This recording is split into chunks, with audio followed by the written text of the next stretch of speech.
Welcome everyone. This session is an interview, a session with some representatives from proppaNOW, a collective of artists based in Brisbane. And I'm really happy for the opportunity to speak to you fellas today because, again, as chair of the Indigenous Arts Advisory Panel for the City of Melbourne, and just hearing around the festival the last couple of days. The reason we invited you here was to talk about how the collective of proppaNOW and the campfire mob and all that stuff happened because, we've heard from a lot of artists who have been part of these collectives, who have been involved in Bamali as well, and we've looked here from Melbourne and thought you guys are deadly, we love what's happened, and give us some inspiration to see whether we can do something like that here in Melbourne.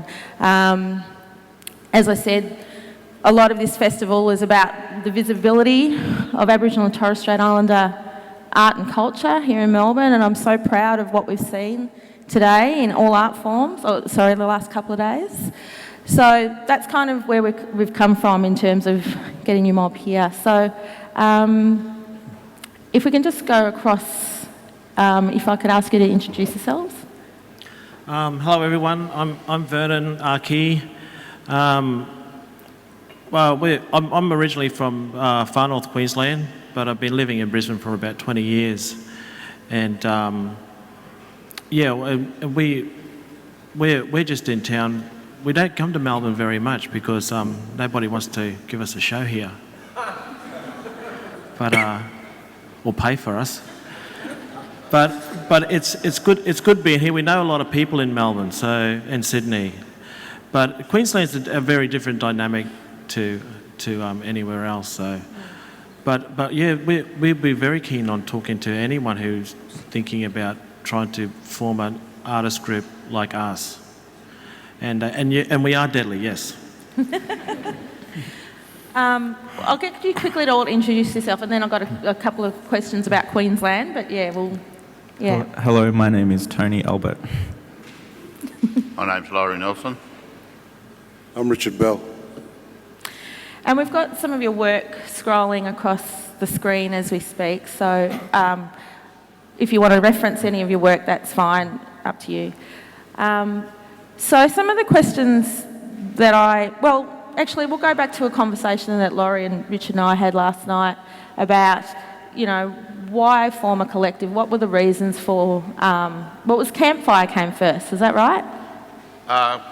Campfire was something that happened way back when, and when we were all just catching up as artists in Brisbane and hanging out, white fellas and black fellas, and I don't know if anyone knows the history of Brisbane, but there was bugger all happening in Brisbane prior to 1990.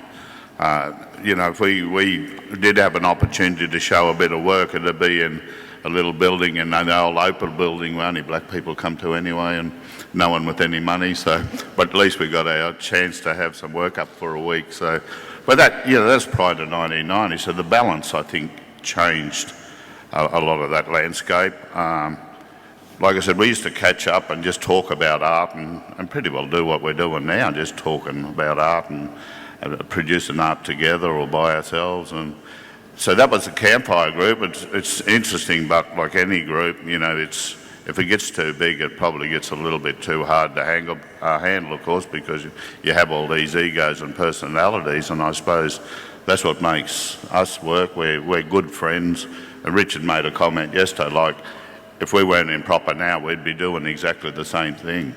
Just talking about art and doing art and hanging out together. And I think that's why proppaNOW works. We're just all real good friends, But you see, we learned from the old days of the campfire group too that, big projects and that, you have to leave your egos at the door or you just don't get nothing done. And then you had the dynamics of white fellas and black fellas working together, and so it was a fair bit of a sorting out period. But that's not the kind of outside perception of you, Mum. Like, you're seen as some pretty big egos in the group.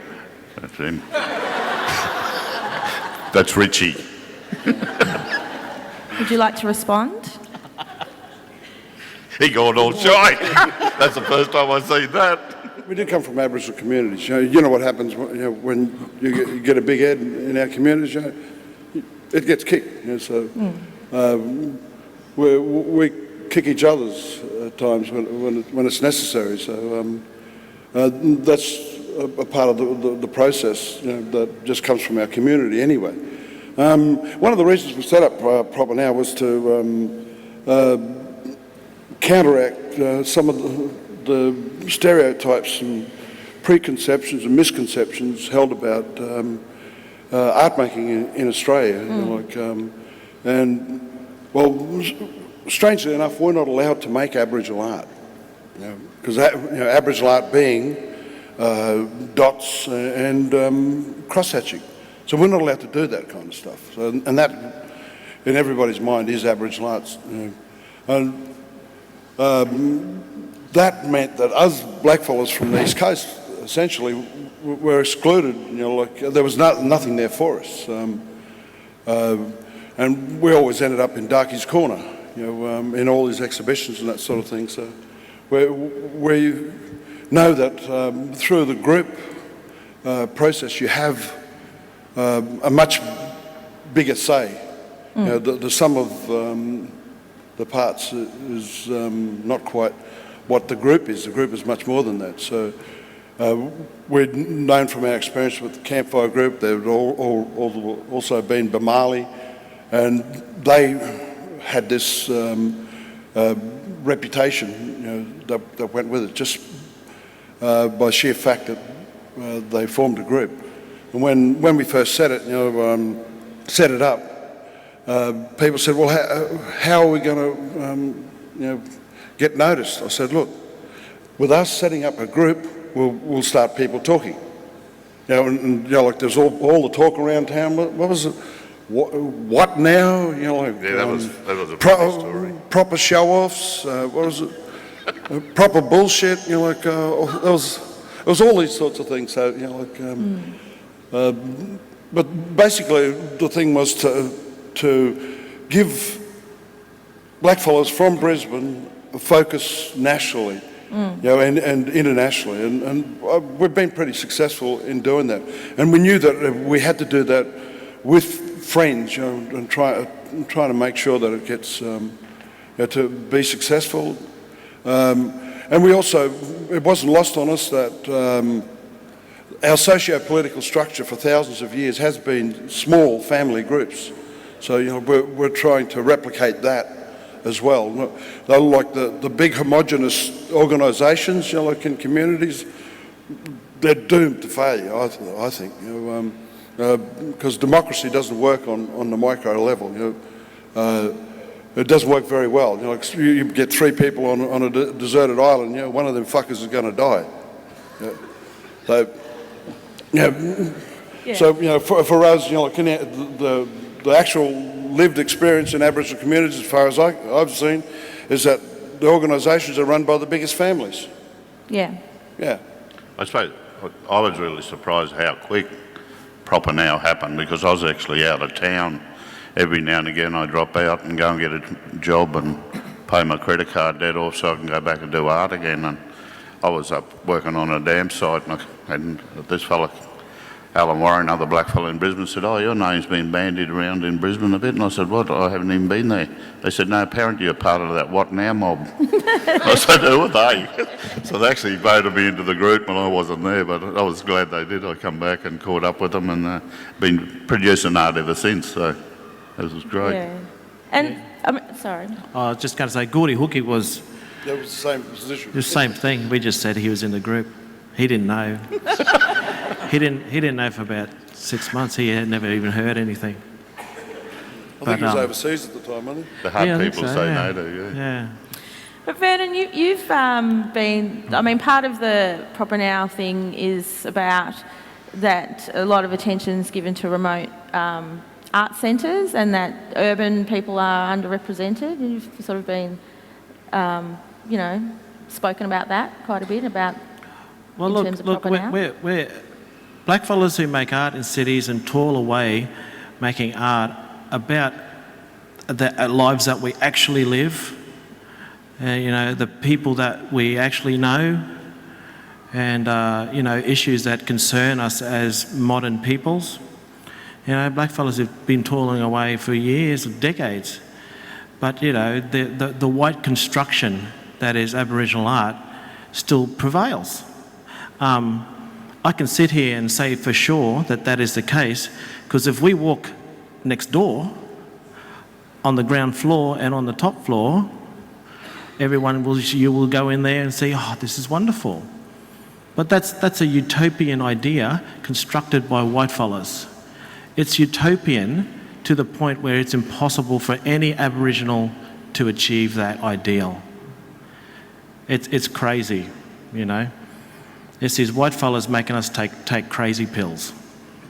You know. We wanted this to be quite, you know, interactive. So, you know, if people want to ask questions as we go rather than at the end, anyone got anything now?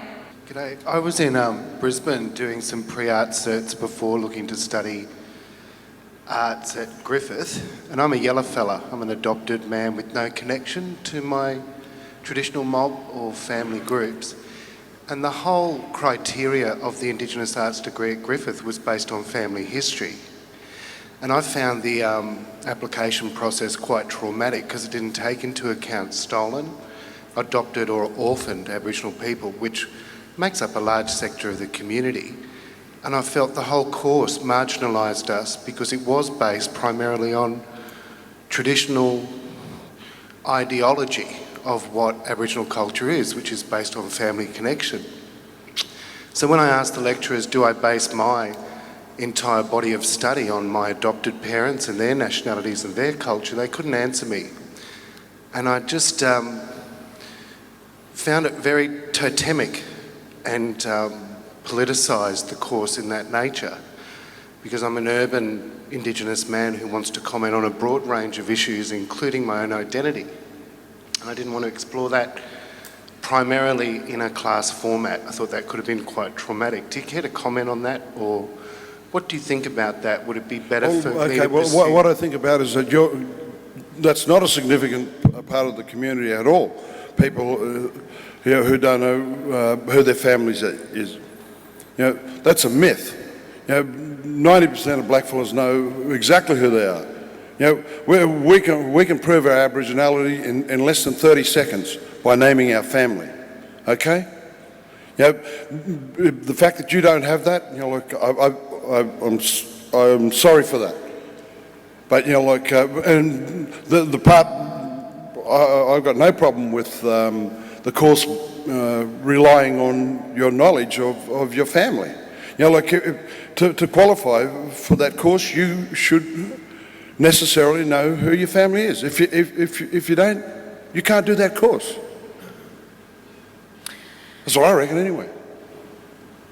It actually raises something that, again, that we talked about that proppaNOW has been able to do. Like, I mean, it's amazing. I find it amazing that you brought together, because you're kind of like-minded artists in the way, you know, you have particular things that you want to explore in your work. But one of the things that I didn't know about proppaNOW was the link to, you know, art. What's the course that you're talking about that, you know, so many artists have come through? blak course in Brisbane. It's the course he's talking about. Oh, It's okay. a Bachelor of Arts degree in Contemporary Aboriginal Art. Yeah. It's been run about 17 years now. Something that grew out of one of the Aboriginal Artists Conferences in the early 90s, when we were trying to get things up and running.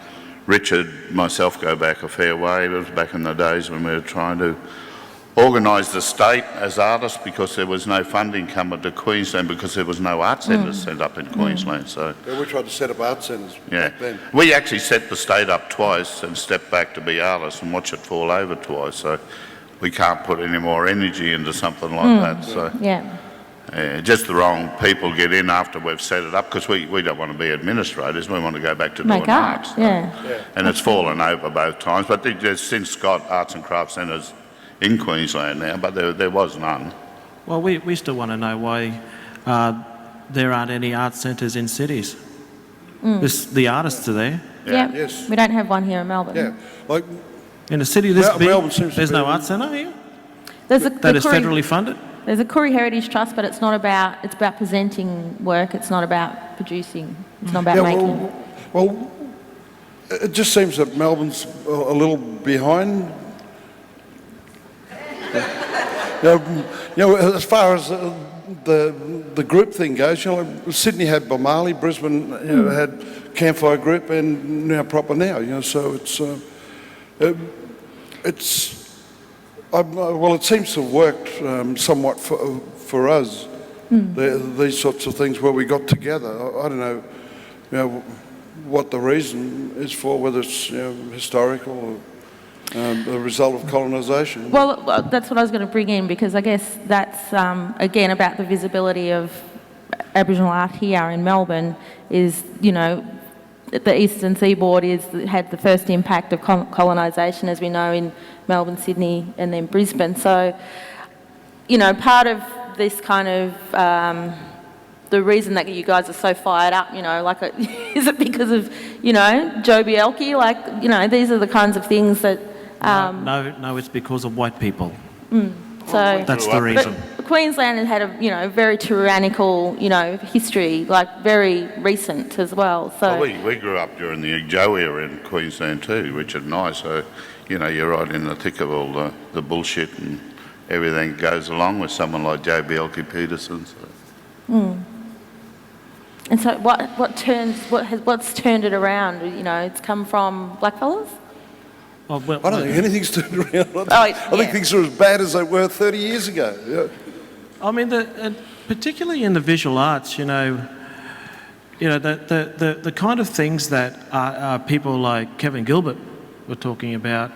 He tried to set up Aboriginal University in the 1960s. So the kind of stuff that he's talking about, that he is banging the drum on, is still relevant now.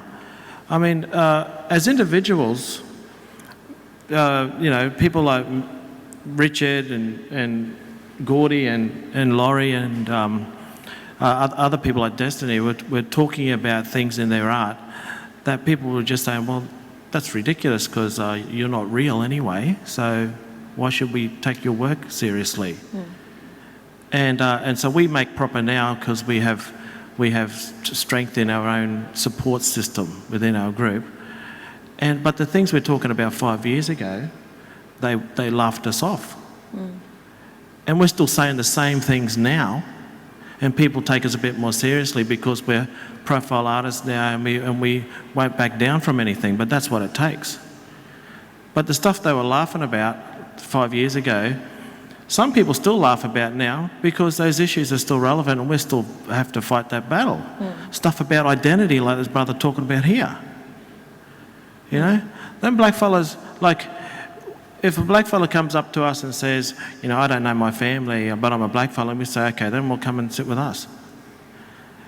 Then blackfellas up in North, up across the Cape and across the Northern Territory, they'll point to all of us and say, you're not real.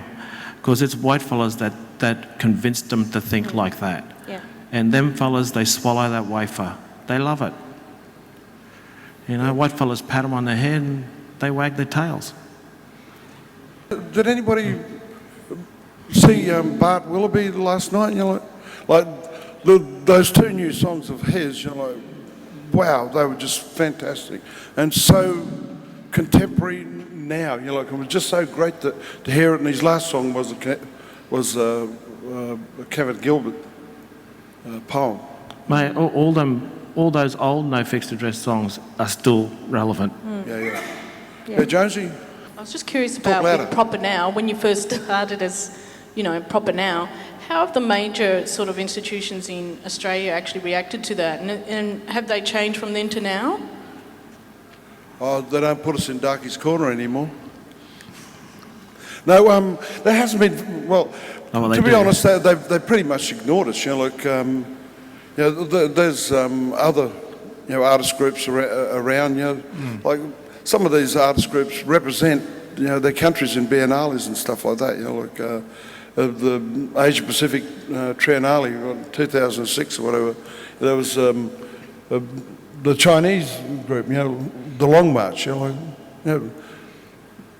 did they last? 3 or 4 years. Yeah. Well, we've been going since 2004, so we're pretty much ignored by the institutions and that sort of thing. I've seen forums like this where, especially last year when we were over in New Zealand, it was a really tight little area and it was quite personal space, and Richard sort of lined up a few of the curators and you could see them squirming in the seat from where we were sitting, you know, about how artists are treated, and how you talked about Darky's Corner and how, you know, you got to find your own way from the airport, whereas all the curators get picked up and everything like that. And it was interesting to sit there and watch all these people squirm. And by the time we left there, we had a venue space. We had the whole gallery if we wanted it, and next year. So, Tony, did you want to say something? but he can make people feel I don't think uncomfortable. we're shown institutionally in No, we haven't Australia. So, I mean, that's the answer, no. Yeah. Yeah. Rhoda? I just want to touch on the identity thing again. All of your work, you all look at identity and, you know, your T-shirts, some of the stuff you've said, Richard, and so forth, and Tony with Richard's that. T-shirt. The stuff you've got at the gallery in Yiribana. About that identity, you know, we're Aboriginal all the time, I love it. And that whole thing about the East Coast versus the North and what is real Aboriginal art. Because often your art is what I guess many people regard as very political, have you found that there are institutions or galleries around the country that literally just don't touch your work because it has that political nature? And are you seeing more Aboriginal artists who have found their identity at a later stage but perhaps don't live it 24 hours a day, being much more comforted by the industry because they're not as vocal? Well, I reckon that, you What know... are you talking about? Name names. What's his name? Or what's her name? Yeah. In answer to your question, I say that's correct. No, look, we don't expect to make friends wherever we go. Actually, we know that there are enemies everywhere we go, and it's because we don't back down from anything. But proppaNOW, we made a space for each other where we encourage each other to go hard. And as an individual, if you're not going hard and really saying what you want to say fully, then that deserves a bit of criticism within the group, I think. And we tear strips off each other sometimes because proppaNOW, because Aboriginal art's a white idea. And it's an idea based on an absolute dearth of criticism and critique, and by institutions and in academia. So and we disagree.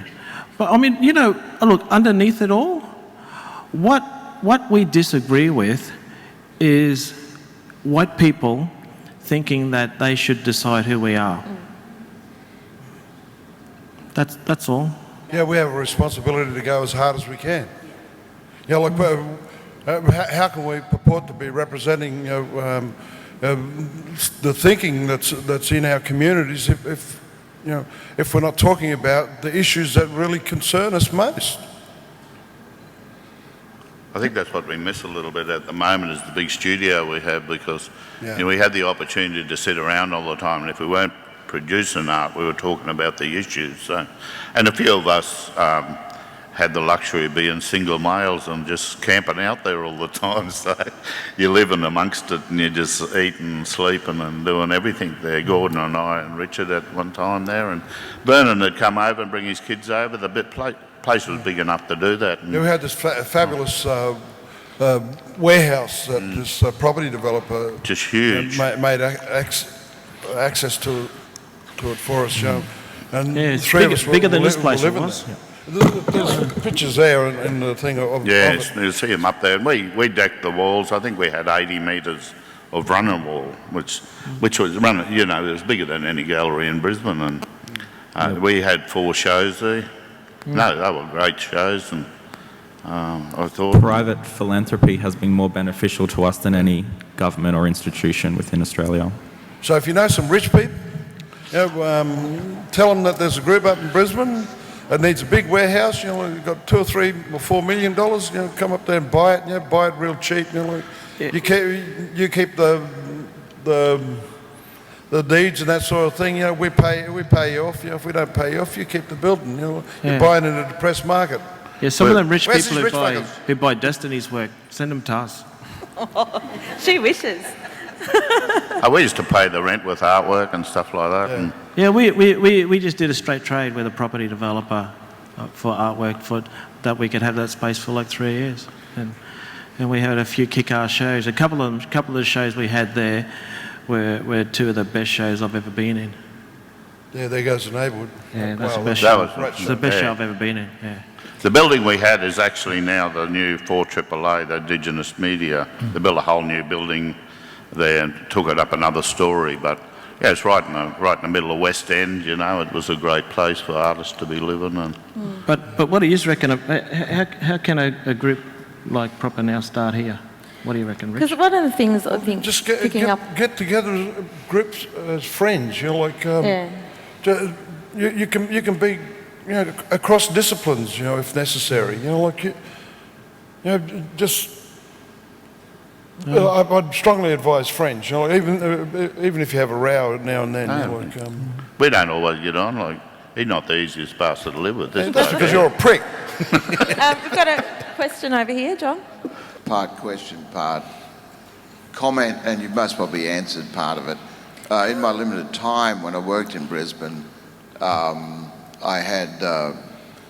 tried to project the idea that the best Aboriginal art in the country was actually being made in Brisbane, and that's what should have been an exhibition, a state gallery exhibition, which has never been taken on. Aboriginal people still being excluded from the Triennale, the Asia Pacific Triennale, and there's still the battle to change the regime. It's like there's a drag effect with Bielki within institutions.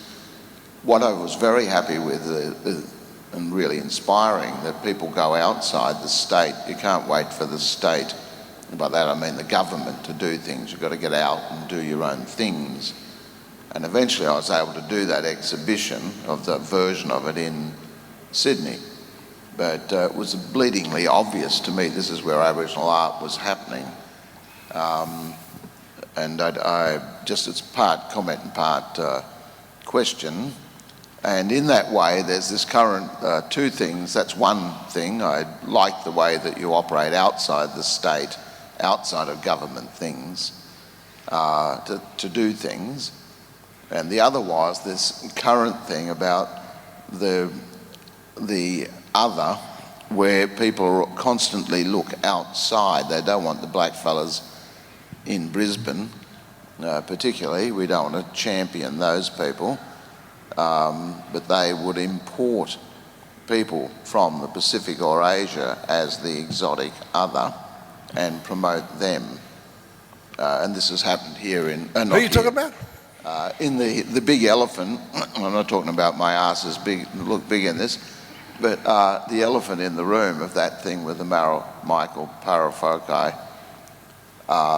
commission, and a similar work that actually happened in Campbelltown, where a Pacific Islander artist comes and wants to work on an Aboriginal site and is funded to do that. In Campbelltown, that was knocked on the head, but in Michael Parafokai, it's a $1 million commission that possibly could have given to an Aboriginal artist first off. I'm just thinking in light of these other public artworks here about an Aboriginal landscape. I think institutions, and I think the country in general, likes likes to have some engagement with the exotic other. They just don't want to deal with the exotic other communities. You know, that's all. Like being a Brisbane resident, I'd love to see international sculptures from all around the world sit there, but it's again what you were saying earlier, there's a right way, a wrong way, and then a really wrong way. This has been treated, you know, very badly, and you can just, as simply by posing a question, would they get Indigenous artists from Australia to go and do a Māori story in a Māori institution? So Tony, just for the audience, do you want to explain what that about their commission, like what's happened? Or can any of you, or... John, you want to explain that? The Queensland Government has a public arts policy, and they have a committee that advises them. The Premier, for whatever reason, has put up a thing called the Premier's Public Art Award, and it's worth $1 million for commissioned work. They sidelined the committee, that committee that's supposed to advise them, and they set up their own committee and came up with a pre-selected 3 artists, none of which were Australian even, I think, at all, and certainly none of them were Aboriginal. And out of those 3, they picked Michael Parafokai, who was in Venice this year. He's a of mixed descent Pacific Islander who operates out of New Zealand. The thing is that the Queensland Art Gallery is built on a site called Kurilpa Point. It's the place of the native rat, the water rat, and as such could be seen as a site of significance for Aboriginal people. He's come up with a commission of an elephant standing on its head. It's, I don't know how many, about 5 metres high, standing on its head next to a little mouse. Made of bronze, it'll be permanent, but he got the commission rather than an Aboriginal artist. Aboriginal people didn't even enter the discussion that perhaps an Aboriginal artist could be put into that position. Aboriginal art could be, public art should be placed into the landscape, like your things that we just saw before. They're laying out an Aboriginal landscape. Yeah. But wasn't it also that the story was, it's changed from a mouse to a native water rat, referencing that dreaming? Yes, and in the case of the other work, that's the one in Queensland. The other work, there was a Samoan New Zealand artist who wanted to work with an Aboriginal sacred site in the Campbelltown district, and I asked him, do you think I'd be allowed to go and do a work on a marae in New Zealand? And he was just floored, like, no way, you'd never be asked, you'd never be entitled to do that. And it's just something that's currently happening now. Yeah, that's right. All. Yeah. Ever since the inception of the Asian Pacific Triennial, there's only ever been 2 Murray artists ever invited along to it. And Destiny, it was last year you were up there, eh? Destiny and Michael. Yeah, but you know, there's only ever been 2, but even the first one, I know the artists that come there, we were expecting to meet a lot of Aboriginal artists, and they, you know, they never got the chance to meet any Murray people at all. So, you know, one year we were lucky enough to be cheeky enough to get selected as a campfire group. We parked a cattle truck on the lawns, and we were able to get 200 odd artists through there in that period of time, because it was called All Stock Must Go. So artists from the desert, all sorts of people come through, urban artists, and they were sitting down there painting works, and it was all getting beamed into a real sterile environment inside, where if you didn't want contact with Murray people, you could go inside the gallery. Yeah, it's not just us black fellas whinging about, we whinge about everything. But at the last APT in Brisbane, there weren't any Queensland artists. Could you imagine Sydney putting on a show and not having any Sydney artists? Or Melbourne doing a big review and not having any Victoria artists? Well, I'm not saying there weren't any artists from Brisbane. There weren't any artists from Queensland in the last APT. And you'll get artists that come there, like Mick Tuffrey, who's quite aware of that, and he will try to involve Murray artists like in his performance and that, like he did because he knows there's a lack of presence. But the thing is, you know, if blackfellas get together, like we know a lot of people in Melbourne, but if blackfellas can form a group here, you automatically become our friend. you know what we would really like is for another group up to form and basically say that they're deadly and that they like making work like we do, and proppaNOW is their friend. We were wanting to talk about elitism, you know, like, and how you're not allowed to be elite, you know, like, you know, in Aboriginal communities. Well, that's bullshit. You know, everybody sucks up to the footballers, you know, like, and sports people and that. They're allowed to be elite. You know, so you know, like, if they can be elite, so can we. Yeah. Yeah, and I just, as one of the younger members of the group that was brought on, I was Richard's assistant prior. It's kind of being a member of proppaNOW has really fast-tracked my career in a way, because it is an elite level of work, and you realise where the stakes are at, how hard you have to work, or what quality of work you need to be produced to kind of be able to sit alongside these So artists. constantly challenged. And it's really interesting travelling to Melbourne and Sydney, and people feel so refreshed about what we're doing, or the fact that we talk daily and we talk about our work and we're open to these ideas. We're not secret about what we do, because we know the end result of our work and where that sits. We don't have to be secretive about what we're doing, because we know it's going to be good. And Tony always tries to make more work and better work than me. Yes, and that's why we had to take some of his work out of our last show. We've got a new member in proppaNOW, Megan Cope, who's a younger artist, and part of our proppaNOW's charter has always been nurturing two younger artists in the group, because we've got plenty of old farts in there. So Megan's our new member. She couldn't make it, and Jenny's not travelling real well at the moment. She's having some eye problems, so it would have been good to have someone like Jenny here too, you know, just... Well, one of the comments that I had from a Victorian artist was, we don't have, older art, or, artists that can take us under their wing to, set up a collective. There. She's sitting right there. Mentors. But it isn't about having older artists. It's about having people who are willing to go out on the limb and support each other. And the mentoring roles come out of that. We all specialise in different fields. I mean, especially in proppaNOW, we don't shy away from whatever media is out there. So we have people like Laurie and Gordy are both trained as sculptors, and there's drawers among us and painters. Laurie's also works in casting metals and things like that.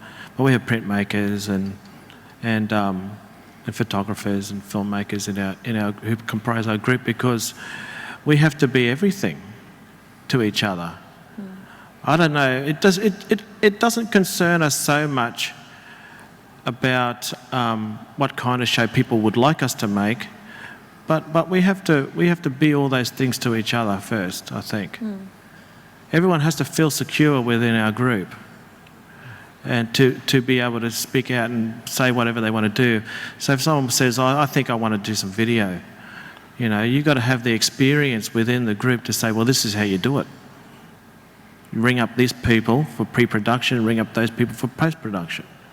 And we do rely on each other for different things, like Bern does a lot of our photography and images and stuff like that, so we all probably bring something different to the table all the time, and that's good, Well, we love it.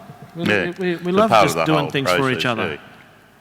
And we can do a lot of that stuff in-house, we don't have to run out and rely on someone. I think last year when we were up in Cairns, I think people were quite shocked that we don't get any funding, so we have to.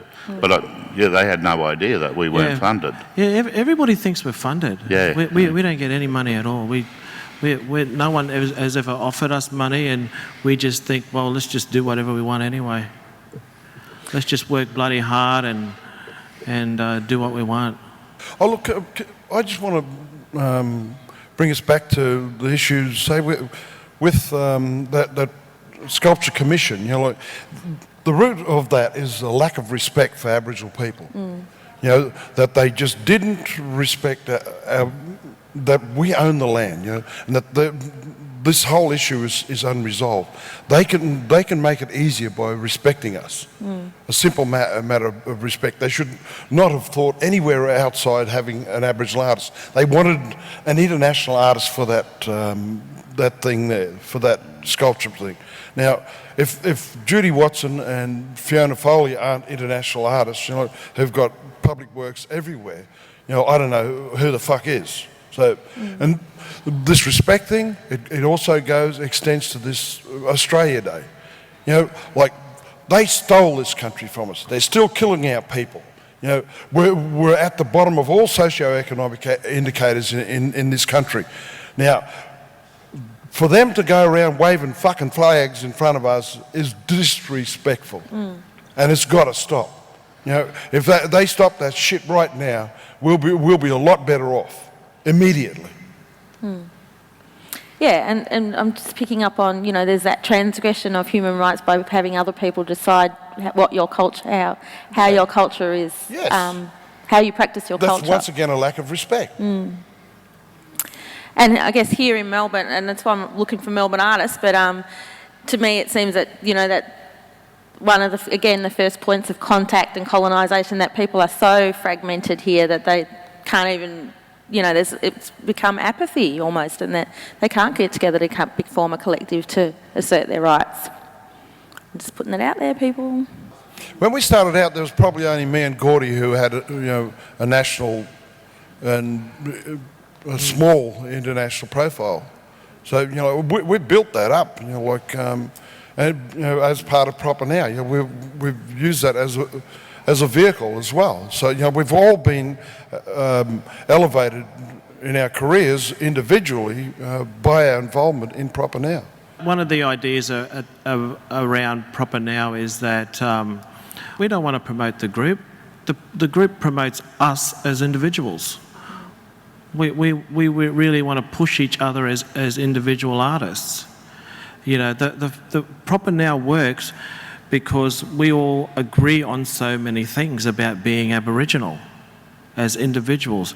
But, you know, I think it's about agency as individuals.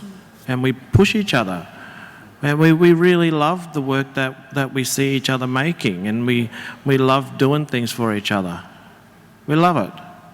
You know, we know it's good for proppaNOW, and we know ultimately proppaNOW is pulling all of us along. You know, when the group started, there was me, Richard and Gordon who were really full-time individual solo artists, and enough to make a living. And we don't need an artist group, but we saw the opportunity to really sort of throw in with our mates. It's very difficult, you know, like running an organisation, you know, or keeping an organisation together. You know, like it's so hard for us to get together. You know, like we didn't get one photograph of all of us for 3 years. You know, because we were just never in the same town at the same time. The only thing we don't do properly, and probably because, you know, we're not good administrators. Most artists aren't, you know, so it's always good to have someone like Jenny to crack the whip, and young Megan, and well, Tony used to be our whipping boy. He was organising everything for us old fellas,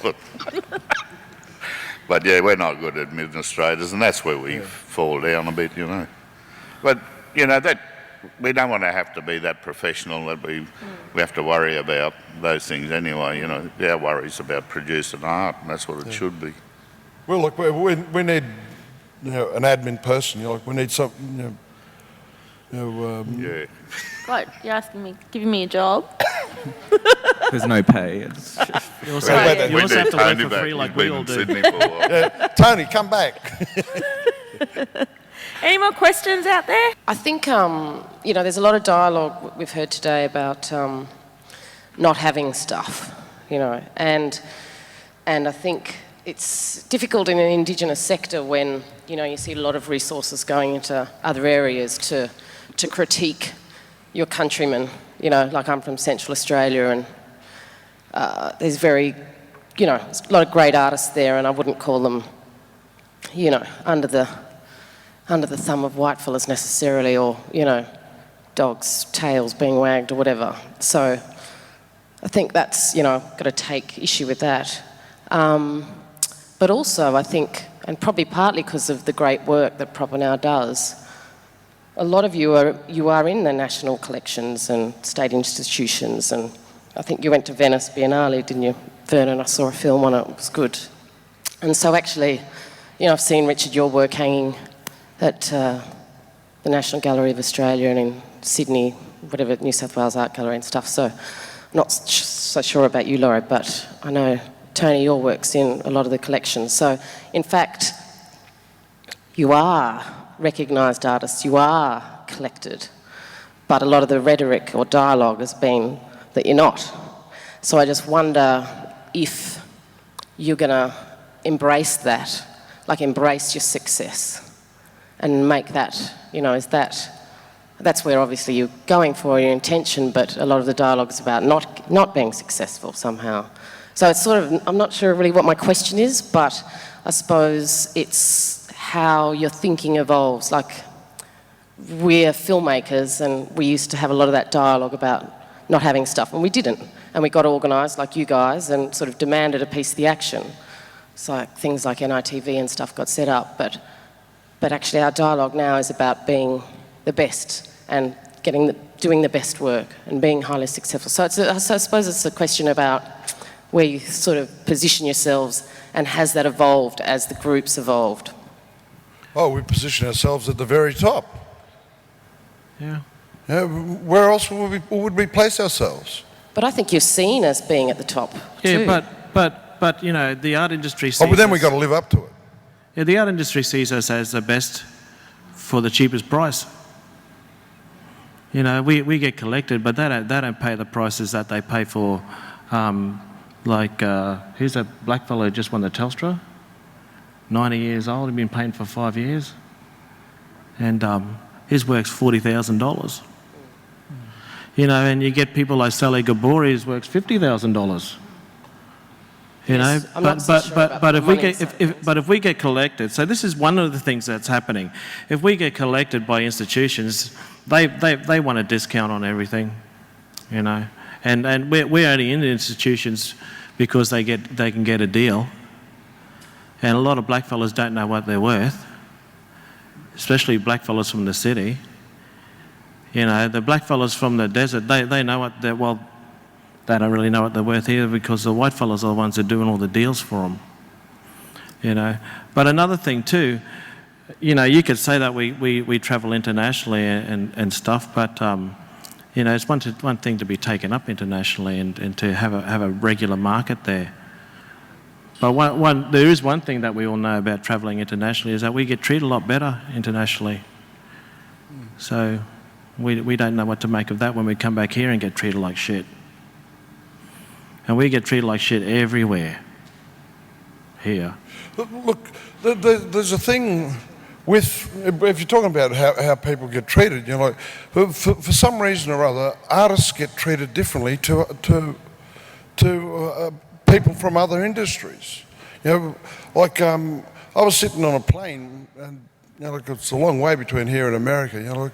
And I was just trying to remember, when I'd been picked up from the airport, and I couldn't remember once.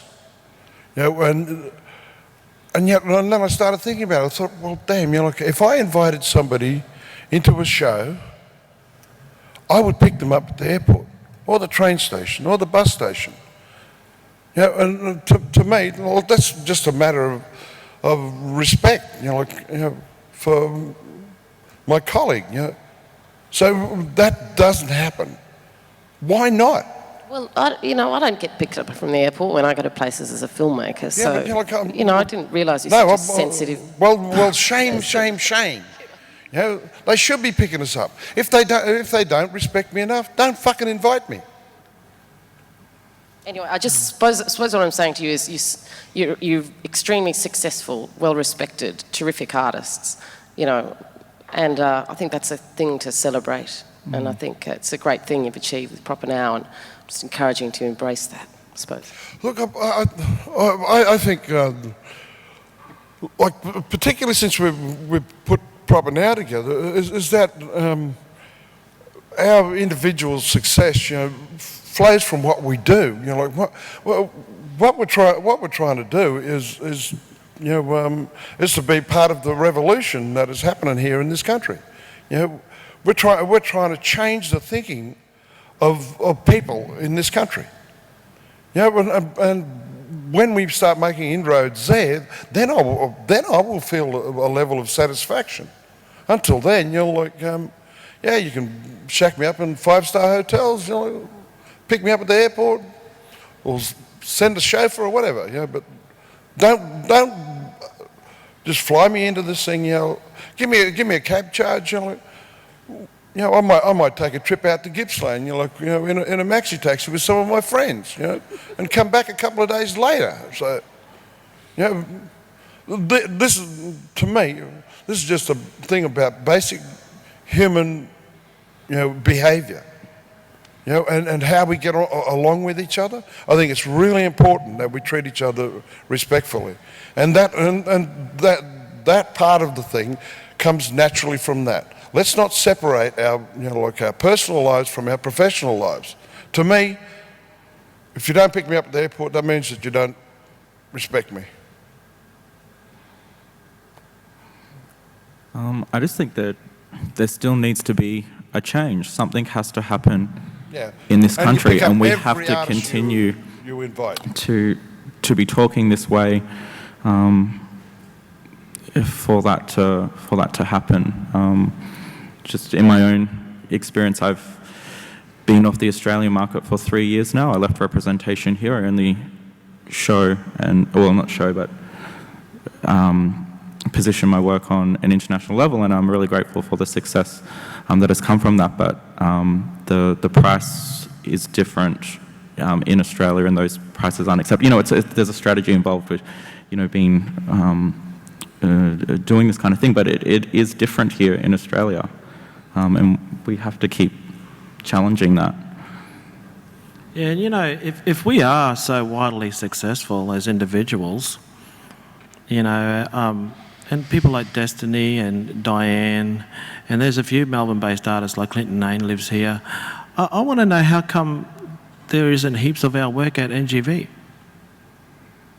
especially from Melbourne artists. Oh yeah, well that was commissioned work in amongst about 100 works from the desert that have nothing to do with Victoria. Destiny, are you in the NGV collection? The work I did in the NGV in the NGV right now is about Barak, who is an Aboriginal hero who should be known everywhere and is largely unknown outside of Victoria. I mean, I feel like I'm taking crazy pills. Is this state ashamed of the Aboriginal people? Might be. Kim? You know. They definitely are in Queensland. Because they are in Queensland.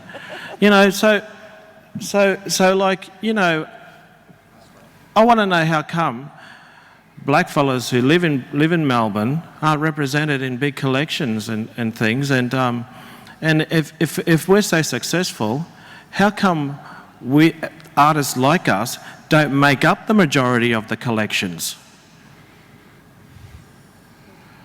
Yeah. There's a question up back there. Tony. You can't underestimate what Richard's saying about cab fares and accommodation, and I think people could dismiss it or see it as flippant, but it goes to the heart of the relative point to what Vernon just mentioned about William Barak, and that is that regardless, and I take Rachel's point that you're successful artists and you've got a profile and a really respectful profile in the Aboriginal community, but the fact is, what I sense is, and it's expected that you'll come cheap.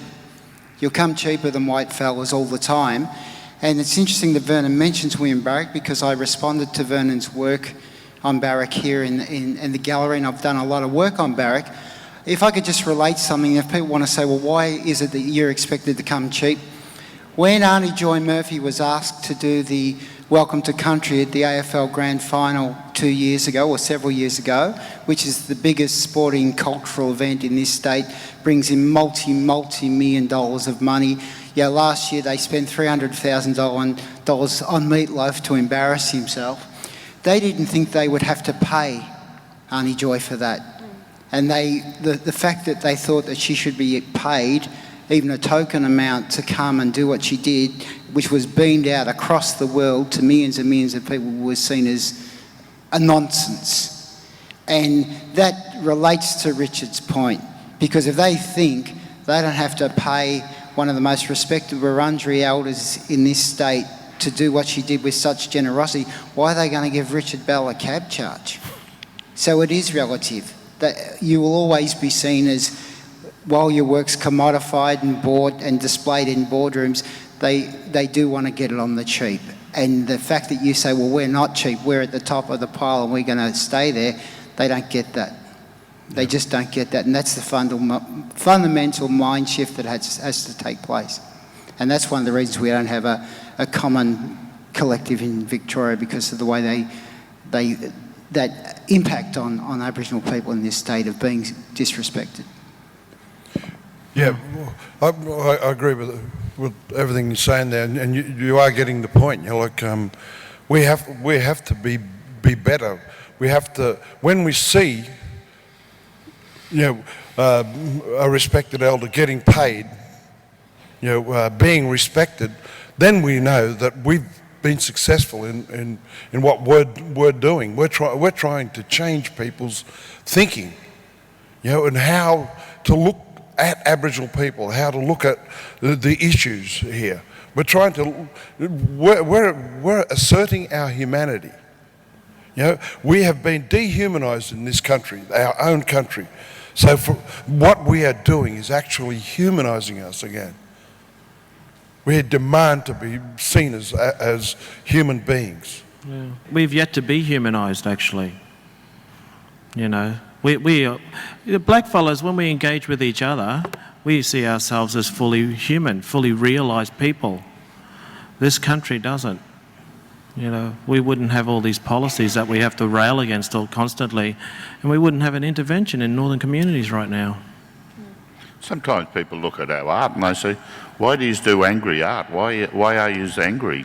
And someone in the forum said to Vern one day, you don't look angry now. He said, look at me. He said, I'm really angry at the moment.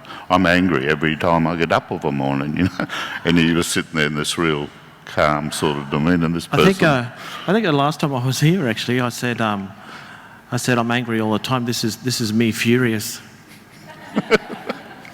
I am. Yeah. Every black fella in this country is angry, and I've said this before. Every black fella is angry on some level. And if you're not, then I'm suspicious of you.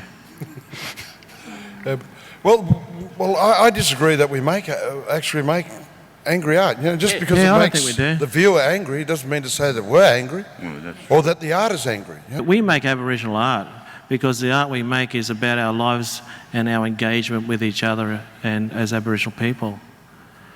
And that's all. We don't need to apologise for that. There's a lot of really ignorant people out there. I talk to people at universities and at schools, and teachers, and they think all this bad shit happened way back when, but, it wasn't that long ago that Richard and I were living on creek banks and, called bloody... He was living in a tent. What do they call us? Bloody French dwellers. And, it was the referendum that chased us all off the creek. But, it wasn't that long ago.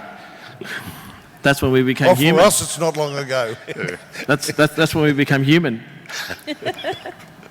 Well, I think our time is up, is it?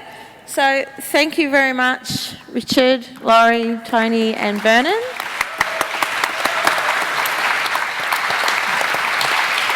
Thanks, everyone. Yeah.